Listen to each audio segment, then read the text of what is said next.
Allen Lund Company has new offices in Ogden, Utah and Indianapolis, Indiana. Check allenlund.com to reach them.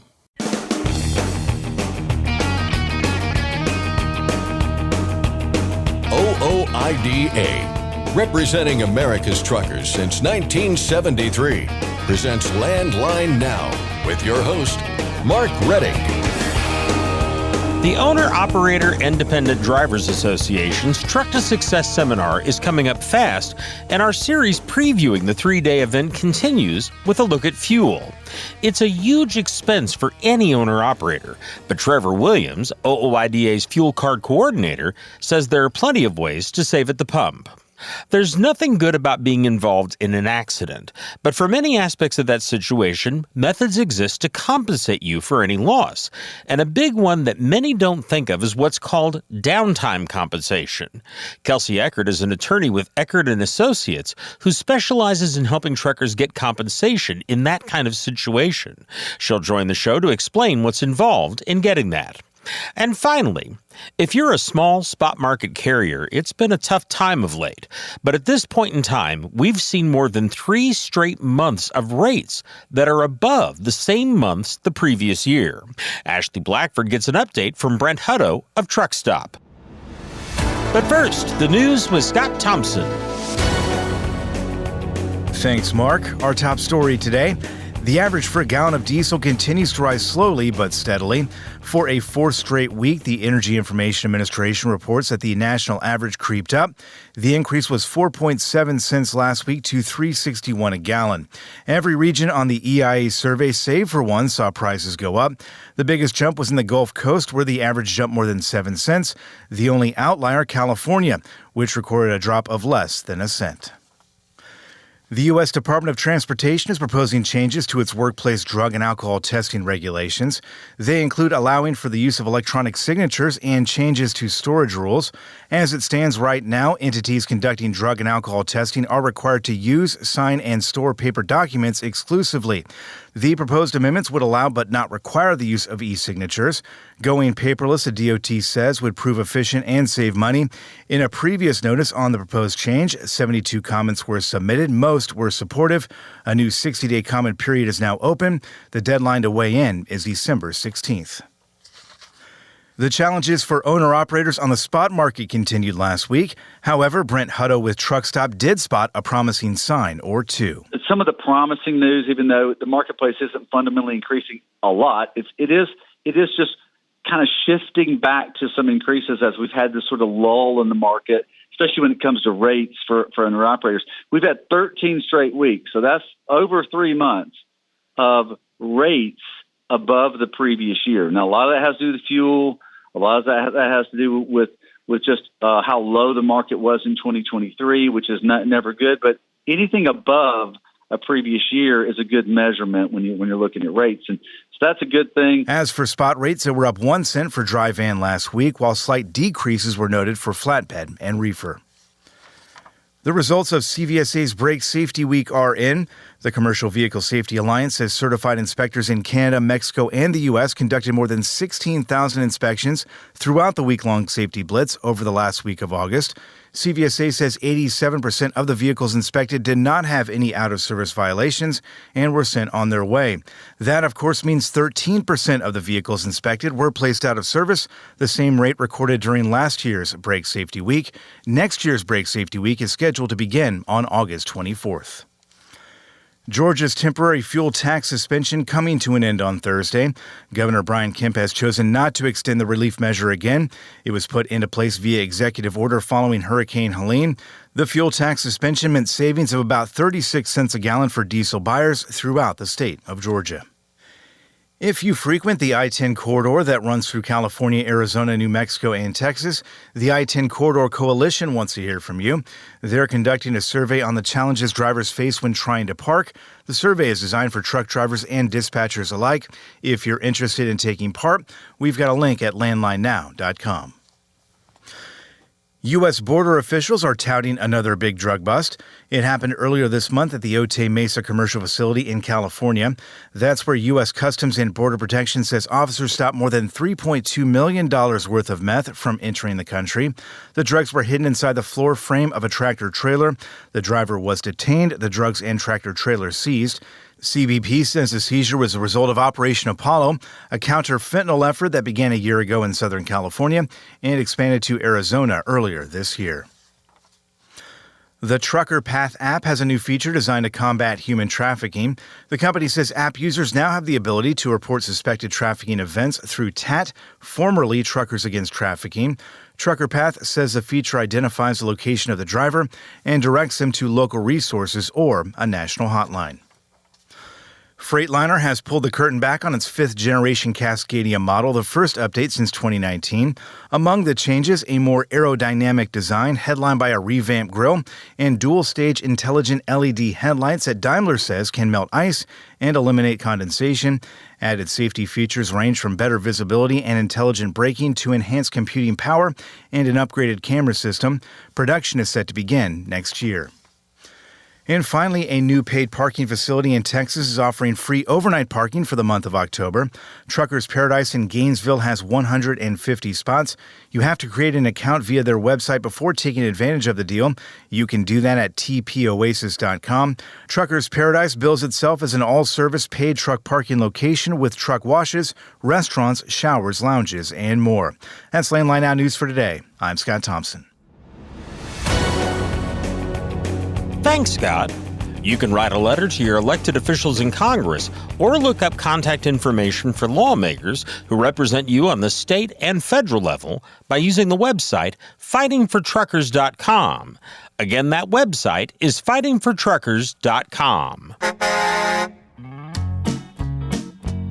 Starting Friday, Marty Ellis and OOIDA's tour truck, The Spirit of the American Trucker, will be at the Truckers for Vets Truck Show. That takes place at the Expo Center of Taylor County in Abilene, Texas. Stop in, say hi to Marty, and join OOIDA for a $10 discount. Registration is now open for OOIDA's Truck to Success Seminar, which runs for 3 days starting October 22nd in Blue Springs, Missouri. Truck to Success features trainers both from OOIDA and elsewhere who provide a comprehensive course in what it takes to become and succeed as an owner-operator.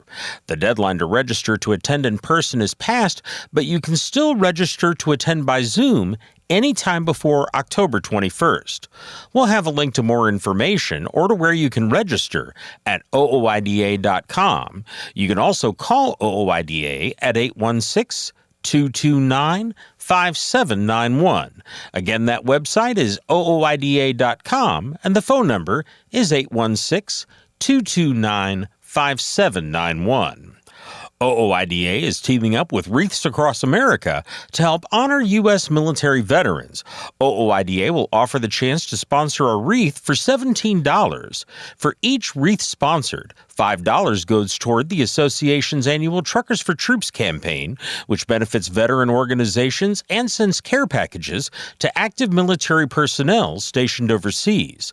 We'll have a direct link to where you can sponsor a wreath at landlinenow.com.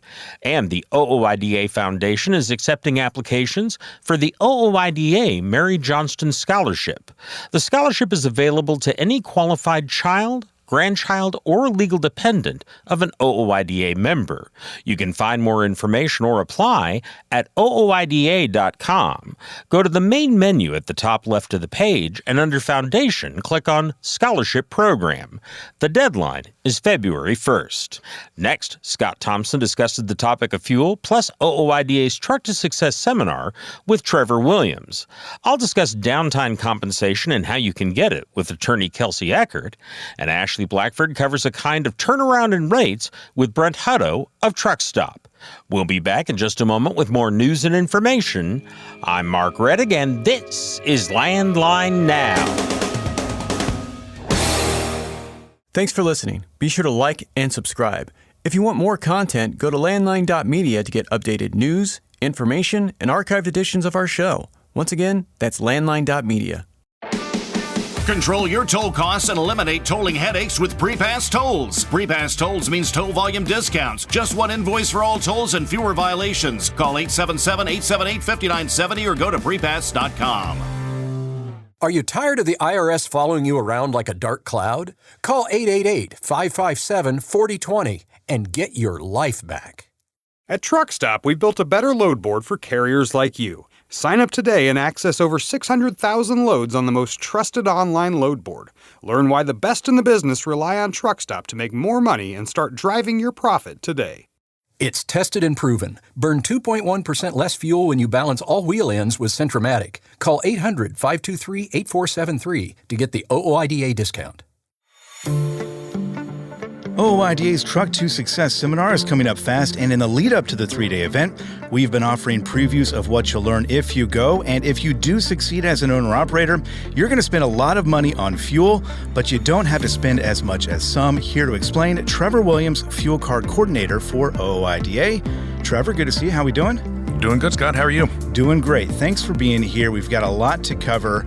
I'm going to start with a basic question here, just about Truck to Success. You've been doing this for quite a while, right? Yeah, about 8 years. 8 years, okay.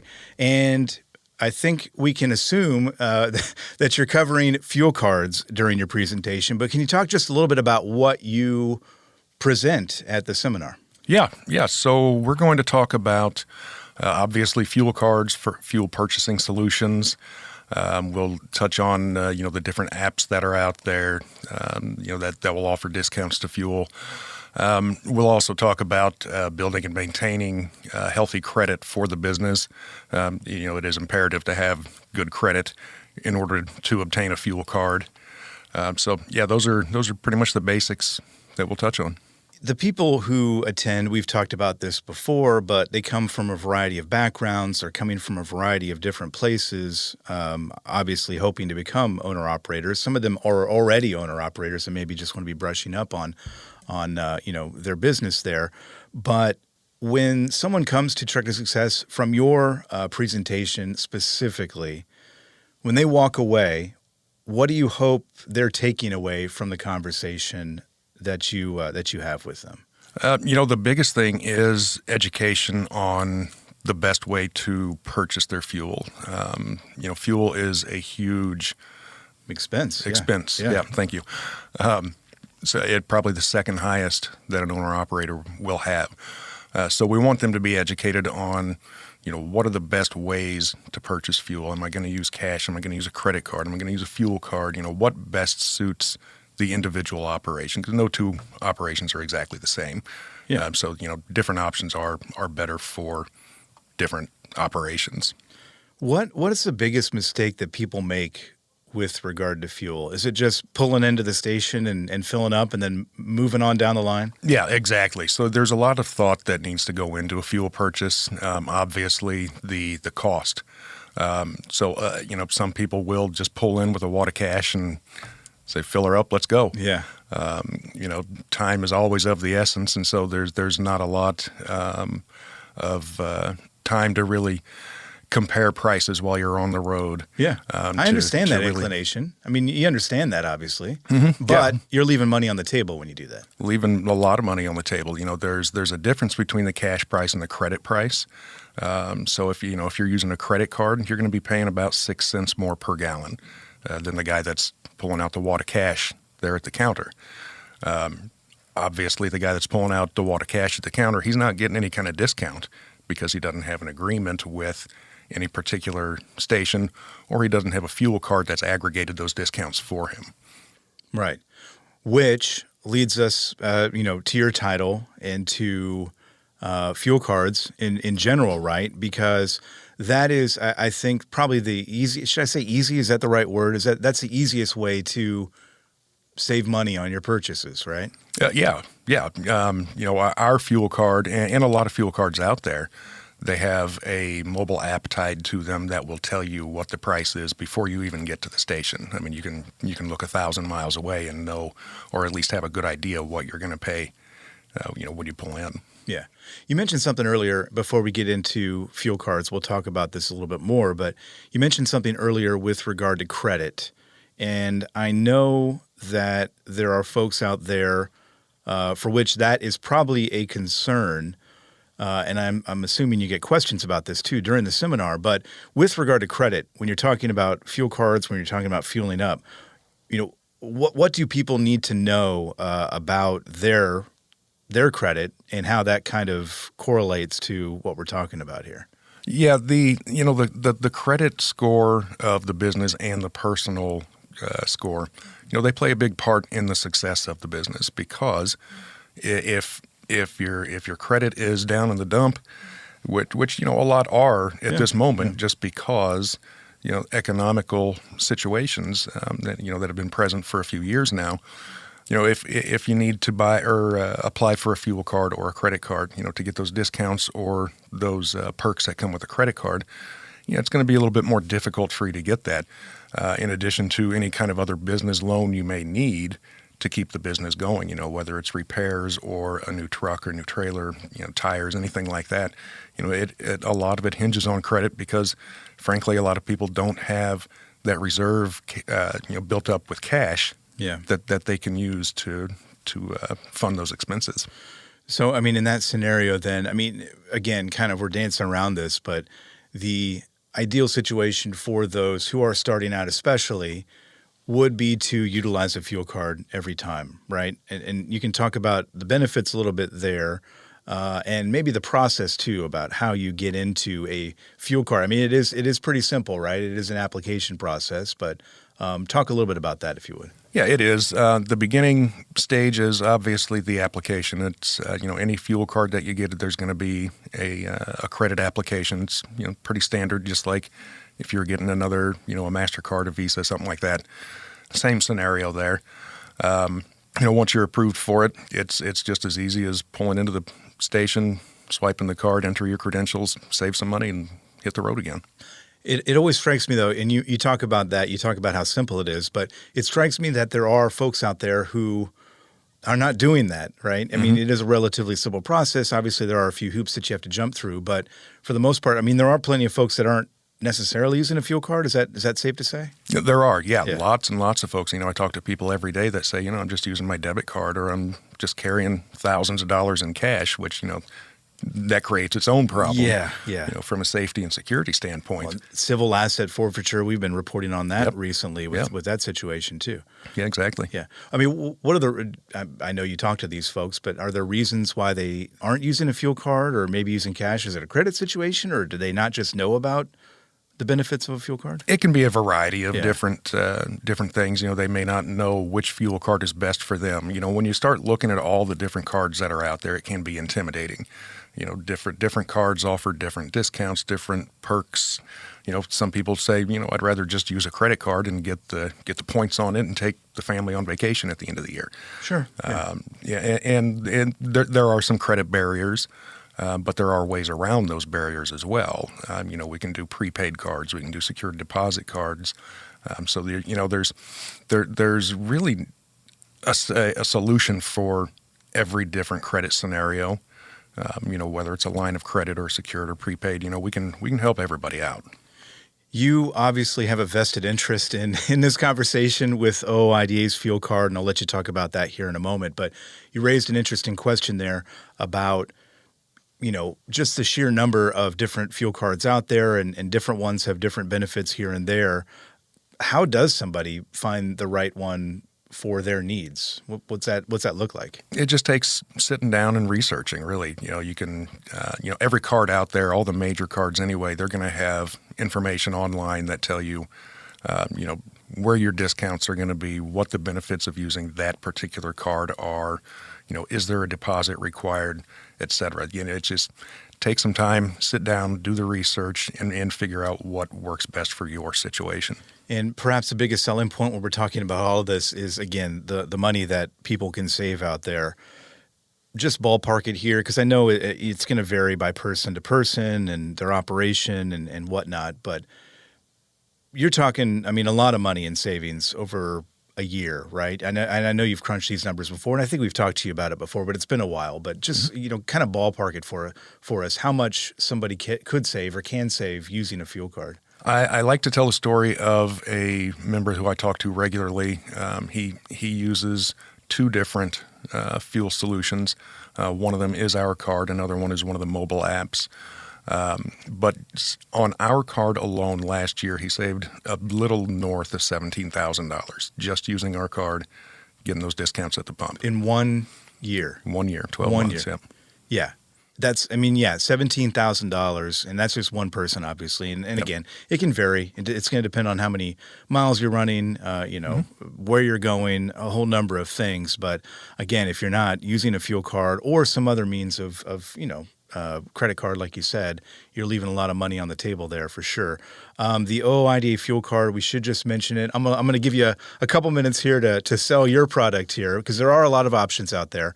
But the OOIDA fuel card, talk a little bit about it and the advantages that people get from it. Sure. The OOIDA fuel card is called Trucker's Advantage. It's offered by Fleet One or WEX or EFS. Those are all under the same umbrella. So I mentioned that because it's nearly impossible to find somewhere that does not accept that card. Even though it's branded through OOIDA, it's still a Fleet One card, so everywhere that accepts a Fleet One card will accept it. We can tighten that card down to where you can just buy fuel with it, or we can open it up and allow fuel, showers, parking, coffee, repairs, tires, you name it, we can purchase with that. We've got a mobile app, like I said, that will let us know from point A to point B, all the different fueling stops in between. It's going to show us the retail price, the discounted price. Are they in network? Are they out of network? We've got about 8,000 sites in network now. So, you're really hard pressed to find somewhere that's not going to give you a discount. And like I said, you pull in, swipe the card, fuel up, and get on with your day. And we've talked about this before with other folks, but, Truck to Success, nobody's really trying to sell you on anything. This is about giving you information, right. And that's part of your presentation as well. Obviously, the OOIDA fuel card, the Trucker's Advantage fuel card, better than any because that's what you do. But as you pointed out earlier, there are different fuel cards, different purposes. Everybody has to kind of do their own research and figure out what works best for them. And I know that's something that you emphasize during the presentation. You talked about it earlier as well there. But again, important, I think, to underline that you're not necessarily, obviously you would love if people signed up, sure would. signed up while they were there, but not necessarily, you're not holding their feet over the fire or anything with that. You're just trying to give them information. Right. No, the main principle here is education. Helping people walk away better educated so they can be successful, obviously. We don't try to sell anything. We don't pitch anything. I probably won't even mention the word Trucker's Advantage, which is the name of our card, at the seminar. I'm not compensated on commission. So, I'm not that sales guy that's going to try to bring everybody in. I just want to get people educated and help them be successful. And that's the beautiful thing about Truck to Success, I think, generally, and you've been going there for several years now, and you see it there. It really is about education. It's really about making sure that everybody is entering the profession or continuing the profession in the best way that they can, again, succeed. It's Truck to Success, and that's the goal there. And I imagine you have a lot of great conversations on the sidelines with people about not just the fuel card, but other things as well. And I'm sure you've learned stuff as well, right? Absolutely, yeah. We've got a team of experts there, most being from within the office here at HQ. We bring people out or from outside, different industry experts, to help the process along. And people can pull us aside afterward, ask questions. They can raise their hand during the presentation, ask questions, and we're happy to answer any questions. Trevor, really do appreciate it. Again, this is an important topic that I know a lot of people take a lot away from your presentation there at Truck to Success, and we appreciate you stopping by and sharing it with us today. Happy to be here. Thank you. Our thanks there to Trevor Williams of OOIDA. Truck to Success runs for 3 days starting October 22nd in Blue Springs, Missouri. Now some good news and some bad. Starting with the bad, the registration deadline to attend Truck to Success in person has passed us by, but there is still an opportunity to attend virtually. That deadline is October 21st. For more information, check out truck2success.com. We'll take a break now, but don't go far. There's more Landline Now coming right up. Penske owns and operates some of the best-maintained vehicles on the planet. Our used trucks come with a 5-year maintenance report and pre-sale inspection. So if you're in the market for a top-quality pre-owned truck, look no further. Search our inventory today at PenskeUsedTrucks.com. Capital Reman, the leader in remanufactured diesel engines and components, has partnered with OOIDA to offer exclusive member benefits. Visit CapitalReman.com today to support America's transportation industry and take advantage of your benefits. When it's time to overhaul your truck engine, help protect it by insisting on a genuine Vibertech TVD crankshaft damper. Heavy duty, absolute premium quality, and they're made right here in the USA. Find a dealer at VibertechTVD.com. Landline Now, welcome back. There's nothing good about being involved in a wreck, but for many aspects of that situation, methods exist to compensate you for any loss. And a big one many people don't think of is what's called downtime compensation. That is essentially the money you didn't make because you were not able to run. That's always a bad situation, but downtime losses are especially frustrating when you're not the one at fault in the wreck. Kelsey Eckert is an attorney with Eckert & Associates who specializes in helping truckers get compensation in that kind of situation. She explained during a recent conversation what's involved. What do we mean by the term downtime compensation? For folks that maybe aren't aware, can you explain what that is? Absolutely. Downtime is that time a truck or a trailer or other heavy equipment is down after an accident. Can't make any money while it's down, but all of those expenses continue. So it's a serious situation for so many owner-operators and small fleets when their primary equipment is out of business. So let's talk about the getting the compensation, because, of course, I think a lot of folks have never even considered that they could. What are the circumstances when a trucker might be able to receive downtime compensation? Sure. So the typical scenario is let's say our client's name is Tom, and Tom owns a truck and he pulls a trailer for someone else. Anyway, he's going down the road. He's minding his own business. He's in his lane. He's doing everything very safely, and somebody comes along and hits him. Let's say that's a four-wheeler. That car is insured by State Farm. State Farm and of course, after the accident, police say, yep, State Farm or the driver was at fault, and all is fine as far as the truck driver. So State Farm will understand how to fix the truck. They understand then when they get invoices for repairs, they pay that. But State Farm does not necessarily understand how to pay the downtime losses, those what they call loss of use, lost profits, business interruption. So those are terms that aren't thrown around a whole lot, except when somebody is in that situation. And a lot of people don't even know what it's called or that they have rights to it. The cool thing is that these losses are, according to state statutes, are almost across the whole United States. There's a couple of states that don't really allow for much payment on this, but primarily across the United States, truck drivers who have been hit in an accident have a right to go after the other side for their lost income.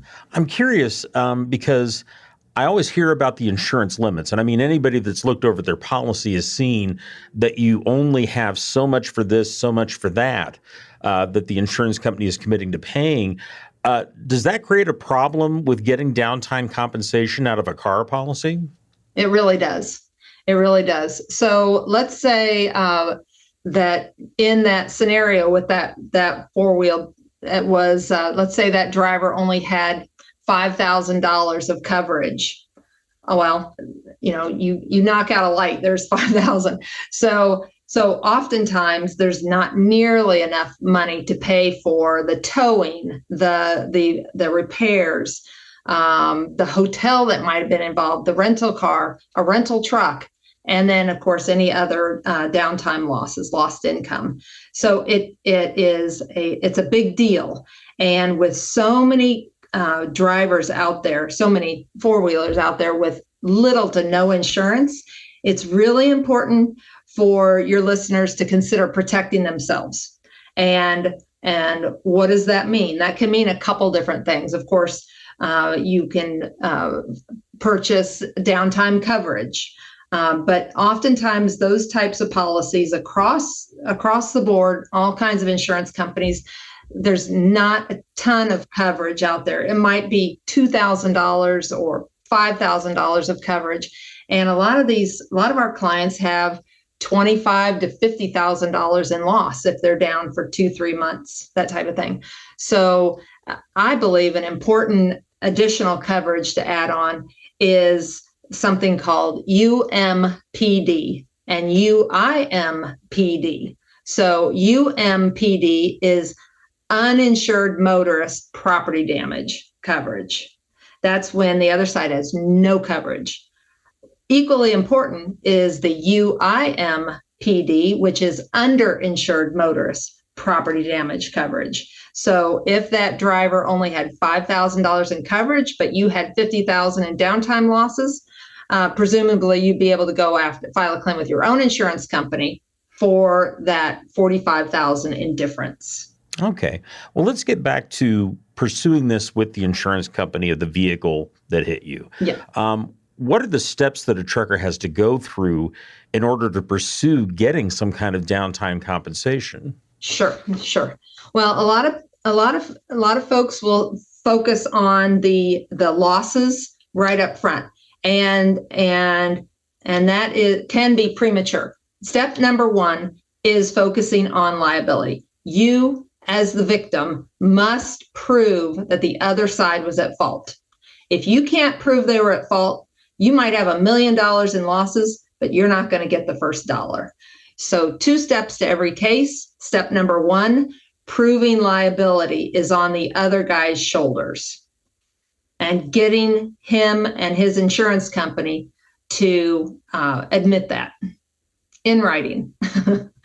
And then secondly, then starting to focus on the downtime. I know a lot of our clients might, when they give us documents, they might be focusing on the accident itself. Here's what happened. And if the other side has admitted responsibility, we just move past that. I don't care how dumb they were, the other side at the accident scene or whatever. We're now going to focus on the timeline of what's happened from the date of the accident until that truck is moving again. And what ends up happening for a lot of our clients is the other side is saying, you didn't mitigate your losses. You didn't go out and try to rent a truck and things like that. So it's so important to keep a written diary, some kind of, I don't care what it's on, just as long as it's in writing on your computer, on your phone, of everything that you do to get back up and going. Because I love our clients. Our clients are salt of the earth, small business owners. They are not going and sitting on their couch eating bonbons while waiting for the world to, fix their truck and all this. They're out there humping it. They're doing what they need to do. And I applaud that. The problem is 2-3 years down the road, if this thing goes to trial, they're not going to remember what they were doing specifically. And that's why it's so important to keep a list. The other thing is we have a saying in our office, if it's not in writing, it never happened. So oftentimes, one of the big jobs of our client who's the victim is to actually contact rental companies, Ryder, Penske, maybe whoever they're leased to, those type of things, and ask for, do you have a rental? And so many of our clients, they have special equipment. Ryder or Penske isn't going to have. During COVID, they didn't have any equipment at all. And so rather than just calling Ryder and Penske and asking and getting denied, it's very important to email and get a denial in writing. Because again, 3 years down the road, when this is in front of a judge and the judge says, what did you do? And then we have these papers that say, Judge, they tried this place, they tried that place. It was impossible to mitigate their losses. It was impossible to go rent something to make their losses any smaller than it was. I want to go back to something you mentioned a moment ago, and that is proving liability. And I would think a key part of that would be getting a hold of a police report. Do they generally, and again, it's been a long time since I've seen one, but generally speaking, don't they indicate the primary cause of the accident? Could that be something that would prove the liability of the other driver? It's very helpful. A police report is very helpful. Of course, if again, with the State Farm driver, let's say the police report says the State Farm driver moved into the other lane, even got a ticket. State Farm could potentially still deny that claim, paying that claim, because State Farm and that auto driver have an insurance policy together. They have a contract. And that driver says that they will cooperate if there's ever a claim. If State Farm is contacting that driver and that driver's not responding, State Farm has an argument that they don't have to pay that claim so certainly the truck driver can file suit against that auto driver and probably get a judgment. But does that auto driver have any assets to go after as well? So that's always the thing, is to encourage the car driver to get with their insurance company to get this resolved so that they don't get themselves in a lawsuit. One of the things I always think about when I talk to someone about this is just calculating your loss from downtime. Because in trucking, you may get one rate on one load and one rate on another. Mm-hmm. What is the process you have to do to calculate your actual losses from downtime?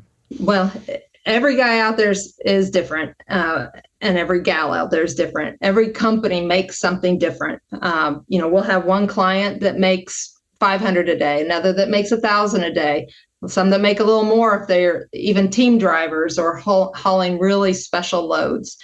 And so a lot of times insurance companies, the adverse insurance companies, will say, we only pay rental rate, or we pay industry average of $150 a day.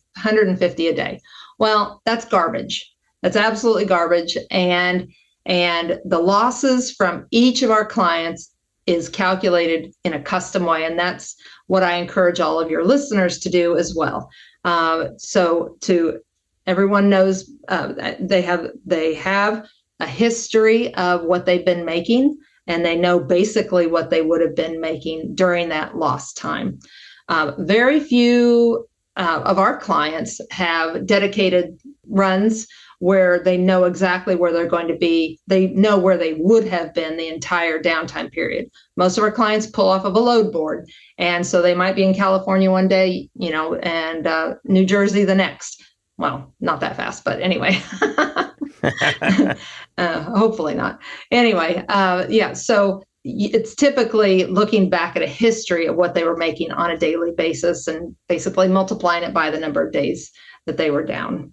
Well, that's all the questions I have. Is there anything else that you think is important for people to know or that you just want to add?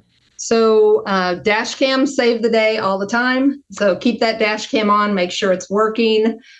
We have won so many cases that we would have lost otherwise because of the proof of liability that it was not the truck driver's fault.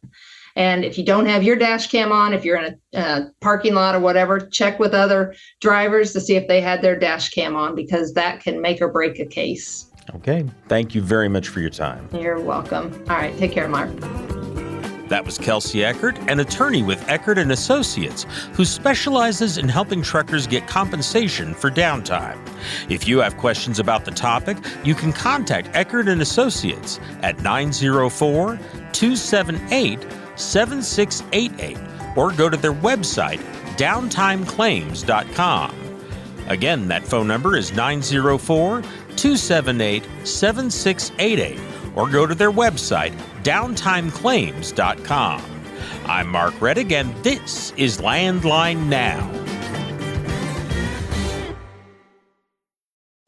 If you're running ultra-low sulfur diesel in your vehicle, make sure you are prepared and protected all winter long with Howes Diesel Treat, the #1 anti-gel product in North America from the 100-plus year trusted brand Howes Products. truckdown.com. Whenever you have a breakdown, you need truckdown.com. 24/7 access to 40,000 verified heavy-duty repair vendors nationwide. Owner-operators need roadside speed. Truckdown.com. Firestone tires are for more of everything, with more durability for more miles and more confidence in your fleet. Firestone's tested tires help fleets save with value where it matters most. Learn more at bridgestonenationalfleet.com/4moremiles. Since you started, what you've loved about trucking is the freedom. Heading out on your favorite route, a good driving song, and thinking about truck insurance. Well, maybe not that last one.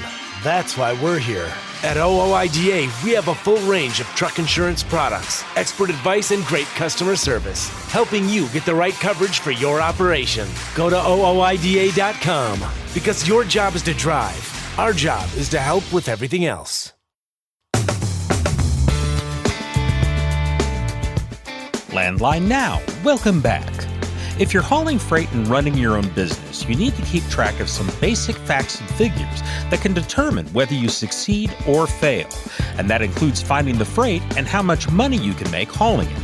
Today, Landline Now's Ashley Blackford will bring us some of that information and get some insight as to why things are happening with the folks from truckstop.com. Here's Ashley now with the report. Thanks, Mark, and hello to Brent Hutto with Truckstop. How are you doing today, Brent? Well, Ashley, I am doing fantastic. I'm sitting in Jacksonville, Florida, at a big transportation broker event, and it's just great to talk to you again. I'm so excited that you're back, in the saddle and getting going. Glad to be back, and of course, chatting with you. Well, that's good for me. I enjoy that. Yes, super much. So yeah, welcome. Glad you're back. Yeah. Let's start off by taking a look at current market conditions. What are things looking like right now?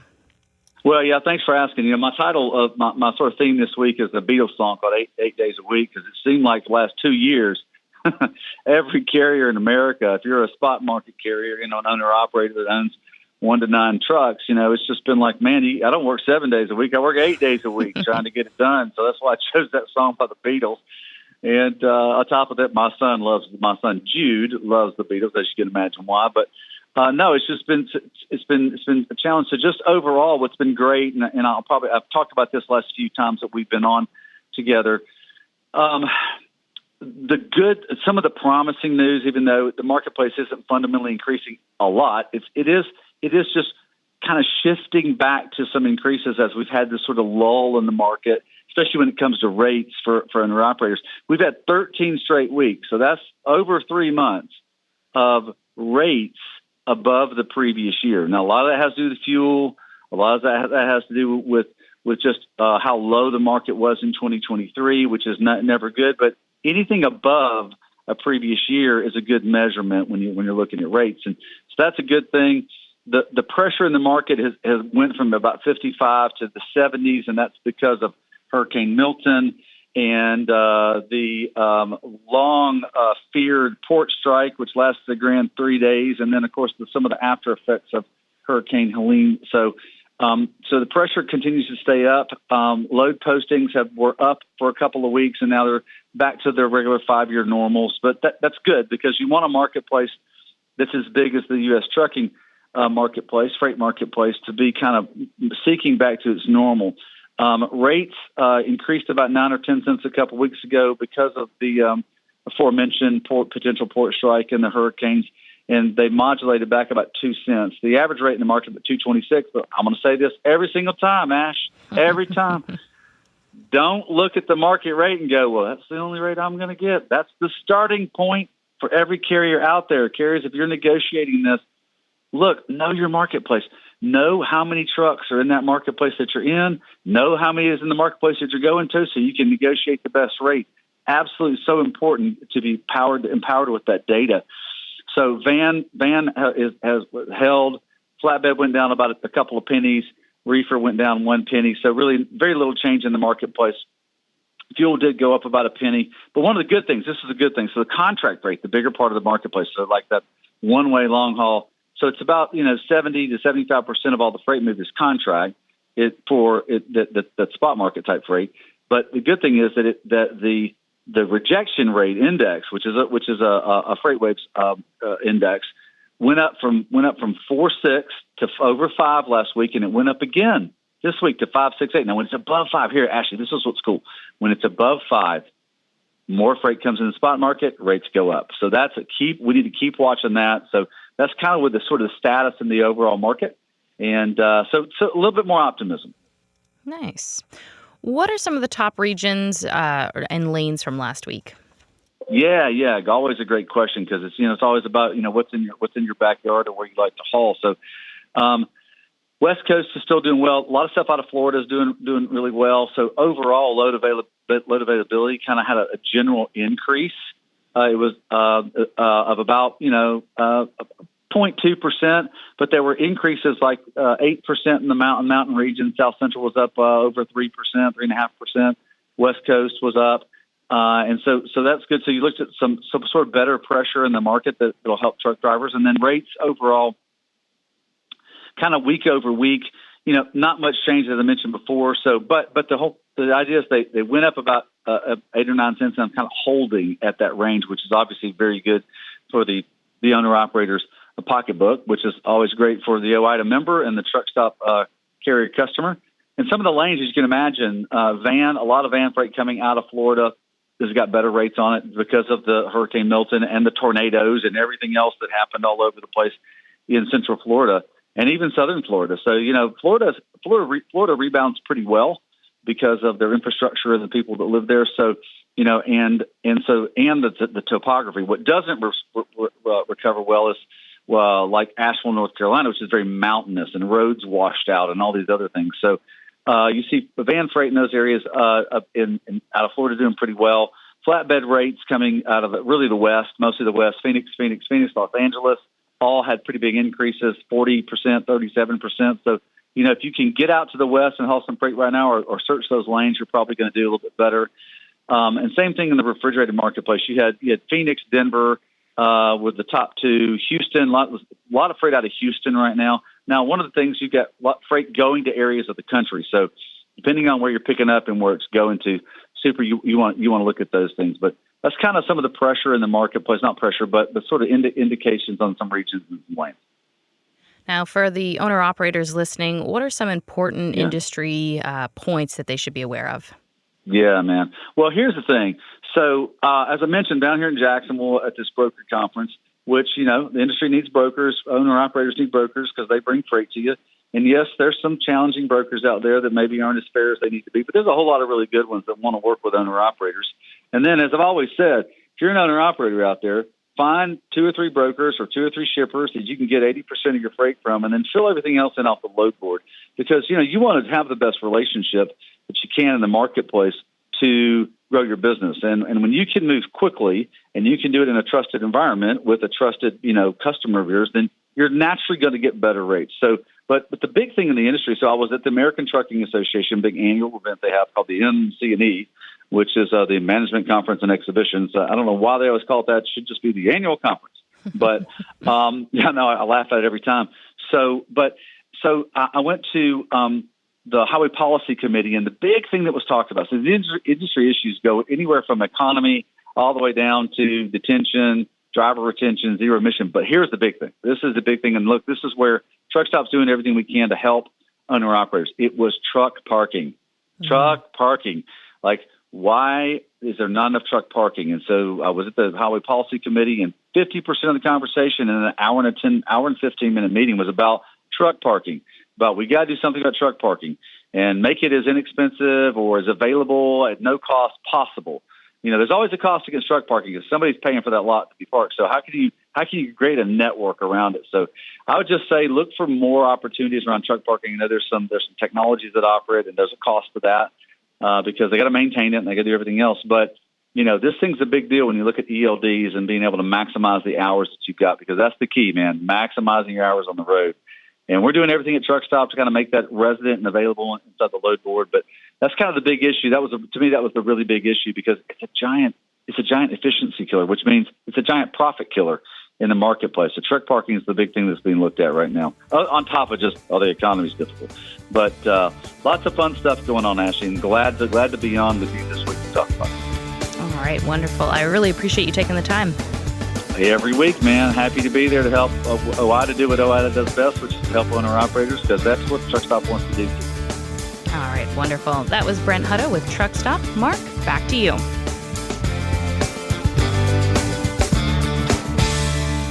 Thanks, Ashley. That's our program for today. Thank you for joining us. I'm Mark Reddick, and this is Landline Now.